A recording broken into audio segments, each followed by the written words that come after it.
છેલ્લા ઘણા વર્ષોથી પાર્ટી પ્લોટમાં ધૂળેટીનું આયોજન થાય છે તેવી જ રીતે આ વખતે પણ અમદાવાદમાં ધૂળેટીનું આયોજન થયું। આ વખતે આયોજકોએ સુરક્ષા પર ખાસ ધ્યાન આપ્યું। બાઉન્સર સીસીટીવી કેમેરાની વ્યવસ્થા છે જ, જો કે આ વખતે ખાસ જાસૂસને પણ રાખવામાં આવ્યા।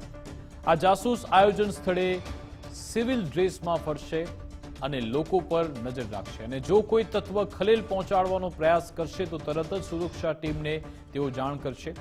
આયોજકોનું માનવું છે કે કેટલાક અસામાજિક તત્વો પણ ઘૂસી જતા હોય છે જે સામાન્ય લોકોને હેરાન કરતા હોય છે, જેથી આ વખતે ખાસ જાસૂસ રાખવામાં આવ્યા છે।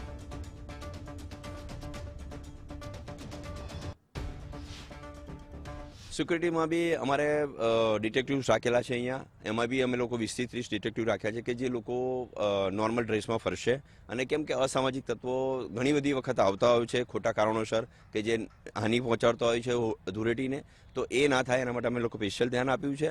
અને પ્લસ આ વખતે અમારામાં ઘણી બધી સેલિબ્રિટીઝ બી અમે બહુ જ બધી બોલાઈ છે। 30 થી 40 સેલિબ્રિટીઝ બહારથી આવે છે, બોમ્બેથી આવે છે અને તમે જોયું હશે કે ડીજે અમારા ઇન્ટરનેશનલ છે, સનબર્ન આર્ટિસ્ટ છે પોતે। અને તમને ખબર જ છે કે લોકોએ જોયેલું છે કે કેટલા મોટા ડીજે આવી રહ્યા છે બહારથી, એના લીધે અમારે બહુ જ ઇન્ક્વાયરીઓ છે અને ઘણી બધી ધૂળેટી અમારી સક્સેસ જશે।